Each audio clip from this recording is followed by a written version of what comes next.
Aviation ఈ security విభాగానికి సంబంధించిన సీఈఓ, కంపెనీ సీఈఓ ఆయన నిన్న మీడియాతో మాట్లాడాడు. ఆయన ఏమన్నా అంటే అసలు ఈ విమానంలో అంటే ఆయన వీడియోలో అవన్నీ క్షుణ్ణంగా పరిశీలించారు. దీని మోడల్ అంతా కూడా ఆయన క్షుణ్ణంగా పరిశీలించిన తర్వాత ఆయన చెప్పింది ఏంటంటే బా అనేక భాగాలు ఉంటాయి కదా విమానంలో, పార్ట్స్ కాన్ఫిగరేషన్ సరిగా లేదు అనేది ఆయన ప్రధానంగా తెలియజేశాడు. అందుకని స్లాట్స్ అండ్ ఫ్లాప్స్ ఫెయిల్ అయినాయి అనేది ఆయన చెప్తున్నాడు. అంటే సేఫ్టీ ఆపరేటింగ్ సిస్టమ్ అనేది ప్రధానంగా లోపం అని చెప్పాడు.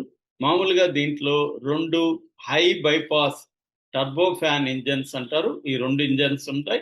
ఒకటి ఫెయిల్ అయినా ఒకటి ఉంటది. 2 పెడతారు మామూలుగా.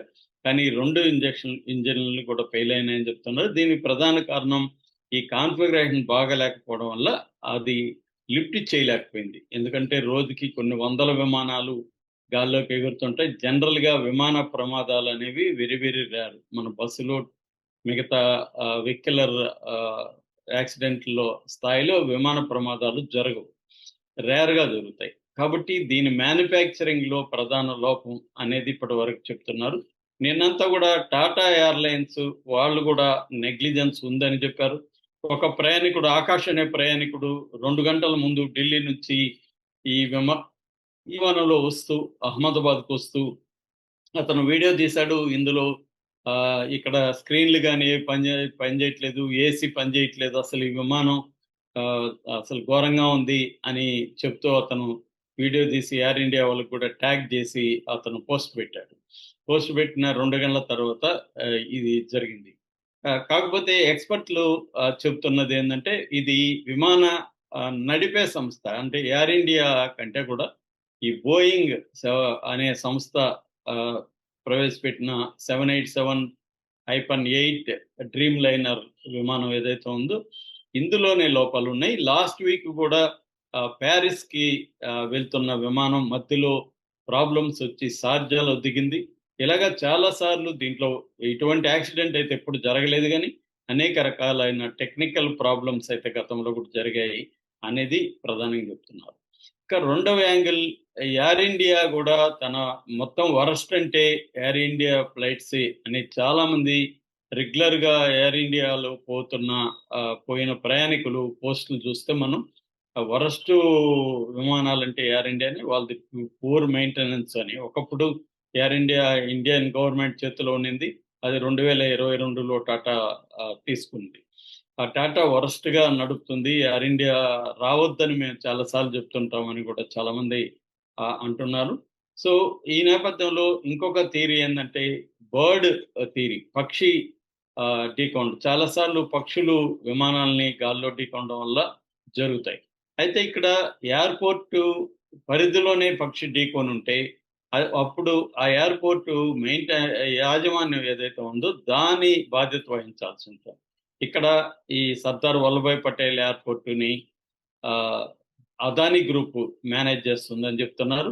సో, ఎయిర్‌పోర్ట్ పరిధిలో పక్షులు రాకుండా చూసుకోవాల్సిన బాధ్యత ఈ అదానీ గ్రూప్ మీద ఉంటది. వాళ్ళు సరిగ్గా చేయలేదని విమర్శ కూడా మోడీ వ్యతిరేకులు ఈ థియరీని బయటికి తీసుకొస్తున్నారు.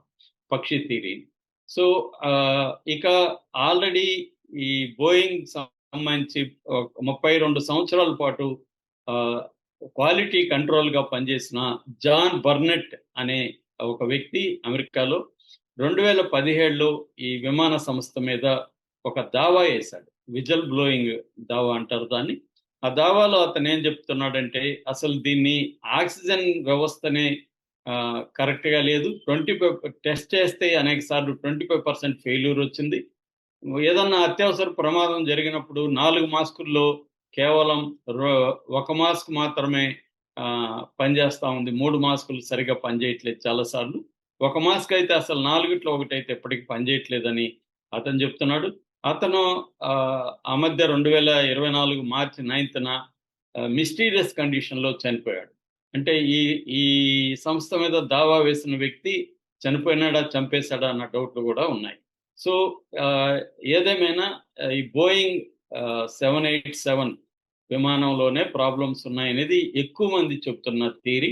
పక్షి థియరీని కూడా కొంతమందైతే చెప్తున్నారు. ఇది మోడీ వ్యతిరేకులు అదానికి వ్యతిరేకంగా చెప్పడానికే పక్షి థియరీని తీసుకొచ్చారని అంటున్నారు. ఏదేమైనా ఇప్పుడు ఎన్‌టీఎస్‌బీ రంగంలోకి దిగింది. అమెరికాకు సంబంధించిన నేషనల్ ట్రాన్స్‌పోర్ట్ సేఫ్టీ బోర్డ్ అనే సంస్థ ప్రపంచవ్యాప్తంగా 400 ప్రమాదాల్ని సంవత్సరానికి అది అనలైజ్ చేస్తుంది. అట్లాగే డొమెస్టిక్‌గా 2000 ప్రమాదాలను అనలైజ్ చేస్తుంది. ఇప్పుడు ఆ సంస్థ ఇండియన్ సంస్థకి ఆహ్, director general of aviation control సంస్థకి హెల్ప్ చేస్తుందనమాట. సో, ఈ విచారణలో మనకి క్లియర్‌గా